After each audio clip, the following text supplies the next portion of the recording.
Hi every one, welcome to global short and academy. இந்த வீடியோவில் நம்ம எதை பற்றி பார்க்க போகிறோம் அப்படின்னா, February 2025 government technical examination shorthand examination ப்ரைவேட்டாக அப்ளை பண்ணியிருந்தீங்க அப்படின்னா, நீங்கள் ஃபைனல் காப்பி எடுத்ததுக்கு அப்புறமா உங்களுக்கு ஒரு டவுட் இருக்கும். ஜெனரேட் அப்ளிகேஷன் நம்பர் இன்னும் பண்ணலையே, எக்ஸாமினேஷன் சென்டர் செலக்ட் பண்ணலையே, அது எப்போ கம்ப்ளீட் பண்ணுறது, டேட்டா கரெக்ஷன் பீரியட் வேறு வந்து 2ஆம் தேதியிலேருந்து 4ஆம் தேதி வரைக்கும் சொல்லியிருக்காங்களே, இப்போ நான் நெக்ஸ்ட்டு என்ன பண்ணுறது, ஹால் டிக்கெட் வந்துடுமா அப்படின்னு சொல்லிட்டு ஒரு டவுட் இருக்கும். ஸோ அதெல்லாம் நம்ம இந்த வீடியோவில் வந்து பார்க்க போகிறோம்.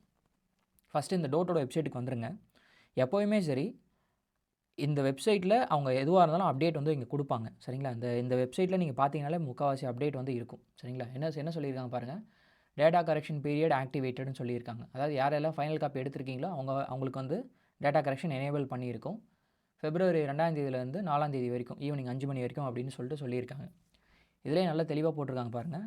Corrections in name, date of birth, father's name and photo cannot be made after submission of application during data correction period also. அதாவது நேம் எதனா மிஸ்டேக்ஸ் பண்ணியிருந்தீங்க அப்ளை பண்ணுறப்பனா அதை சேஞ்ச் பண்ண முடியாது.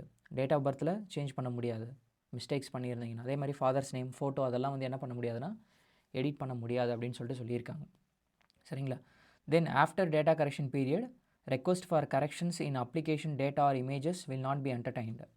ஓகே, டேட்டா கரெக்ஷன் பீரியட் முடிஞ்சதுக்கப்புறமா எந்த ஒரு கரெக்ஷனுமே வந்து பண்ண முடியாதுன்னு சொல்லியிருக்காங்க. சப்போஸ் நீங்கள் எதனா வந்து இப்போ லாகின் பண்ணி எதனா கரெக்ஷன் மேக் பண்ணியிருந்தீங்க அப்படின்னா திரும்ப ஜெனரேட் பண்ணணும் அப்ளிகேஷன் அப்படின்னு சொல்லிட்டு சொல்லியிருக்காங்க.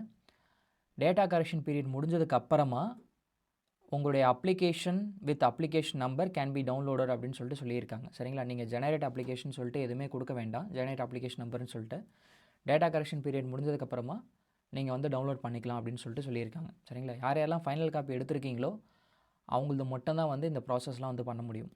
சரிங்களா? இப்போ நம்ம லாகின் பண்ணி பார்க்கலாம்.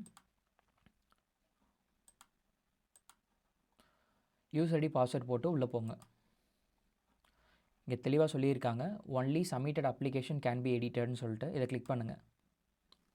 இதை கிளிக் பண்ணதுக்கப்புறமா உங்களுடைய மொபைல் நம்பர், அதுக்கப்புறமா லாக்டுன்னு இருக்கும். ஓப்பன் இருந்துச்சுன்னா எதுவும் பண்ண முடியாது, லாக்டுன்னு சொல்லிட்டு இருக்கும். அதுக்கப்புறமா GTE அப்ளிகேஷன் February 2025 இருக்குது. இதை நீங்கள் கிளிக் பண்ணிங்கன்னா 5 ஆப்ஷன் காட்டும். இதில் first create or edit application கொடுங்க. இதில் நீங்கள் பார்த்தா மாதிரி name, initial, date of birth, father name அதெல்லாம் எதுவுமே சேஞ்ச் பண்ண முடியாது. அட்ரஸ் சேஞ்ச் பண்ணிக்கிறதா சேஞ்ச் பண்ணிக்கோங்க. ஏன் சொல்கிறேன் அப்படின்னா, உங்களுக்கு எக்ஸாமினேஷன் சென்டர் வந்து நீங்கள் என்ன அட்ரஸ் கொடுத்துருக்கீங்களோ அந்த அட்ரஸுக்கு பக்கத்தில் இருக்கிற சென்டர் தான் வந்து கொடுப்பாங்க. சரிங்களா? தென் அதுக்கப்புறமா எதுனா உங்களுக்கு இந்த சென்டர் தேவையில்லைன்னா நீங்கள் வேறு எதனா ரீசன் சொல்லி சேஞ்ச் பண்ணிக்கலாம் அப்படின்ற மாதிரி லாஸ்ட் டைம் அப்டேட் இருந்துச்சு. இந்த வாட்டி அந்த மாதிரி இருக்குமான்னு சொல்லிட்டு நம்மளுக்கு தெரியாது. அதனால் நீங்கள் வந்து இப்போ இருக்கிறது சென்னையாக இருக்கும், ஆனால் நீங்கள் அட்ரஸ் கொடுத்துருக்கிறது தென்காசி கொடுத்துருப்பீங்க. ப்ரூஃபில் வந்து தென்காசி இருக்குது அப்படின்னு சொல்லிட்டு. ஸோ அப்படி இருந்துச்சு அப்படின்னா உங்களுக்கு தென்காசியில் தான் சென்டர் போடுவாங்க. நீங்கள் சென்னையிலேருந்து தென்காசி போய் எழுதுகிற மாதிரி இருக்கும். இப்போ உங்களுடைய கரண்ட் அட்ரஸ் கொடுங்க. உங்களுக்கு எக்ஸாமினேஷன் சென்டர் எங்கே வேணுமோ அது பக்கத்தில் இருக்கிற அட்ரஸ் நீங்கள் வந்து கொடுக்கணும். அட்ரஸ்ஸு, அதுக்கப்புறம் டிஸ்ட்ரிக்ட்டு, பின்கோட்லாம் கரெக்டாக சேஞ்ச் பண்ணிடணும். சேஞ்ச் பண்ணிவிட்டு அப்டேட் டீட்டெயில்ஸ் வந்து கொடுங்க.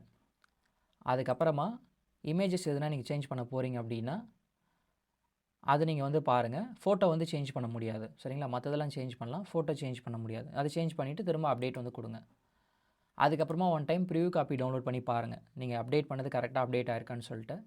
அதுக்கப்புறமா ஆன்லைன் பேமெண்ட்டு எதனா மேக் பண்ணணுன்னா மேக் பண்ணிடுங்க. சரிங்களா? அதுக்கப்புறம் சப்மிஷன் டேட்டா மறக்காமல் கொடுக்கணும். ஓகேங்களா?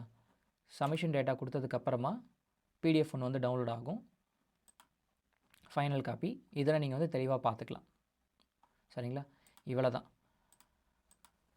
ஓகே, எதனா அப்டேட் இருந்துச்சு அப்படின்னா நீங்கள் அப்டேட் பண்ணி திரும்ப ஃபைனல் காப்பி எடுக்கிற மாதிரி இருக்கும். அப்ளிகேஷன் நம்பர் வந்து திரும்பியும் சொல்கிறேன், டேட்டா கரெக்ஷன் பீரியட் முடிஞ்சதுக்கப்புறமா அப்ளிகேஷன் வித் அப்ளிகேஷன் நம்பர் உங்கள் போர்ட்டலேருந்து நீங்கள் டவுன்லோட் பண்ணிக்கலாம்னு சொல்லியிருக்காங்க. அதே மாதிரி எக்ஸாமினேஷன் சென்டருமே வந்து மோஸ்ட்லி அவங்களே செலக்ட் பண்ணிடுவாங்க. அதை பற்றி எதனா அப்டேட் இருந்துச்சுன்னா நான் சேனலில் வந்து சொல்கிறேன். ஹால் டிக்கெட் வந்து பார்த்தீங்கன்னா எக்ஸாமுக்கு ஒரு 3 நாள் முன்னாடி எனேபிள் பண்ணுவாங்க. சரிங்களா? அப்போ நீங்கள் வந்து லாகின் பண்ணி டவுன்லோட் பண்ணிக்கலாம். ஓகே, இப்போ நான் சொன்னது எல்லாமே ப்ரைவேட் கேண்டிடேட்டுக்கு மட்டும்தான். இன்ஸ்டியூட் மூலமானா நீங்கள் உங்களுடைய இன்ஸ்டியூட்டை வந்து காண்டாக்ட் பண்ணுங்கள். சரிங்களா? தேங்க்யூ. நம்ம நெக்ஸ்ட் வீடியோவில் வந்து பார்க்கலாம். பை.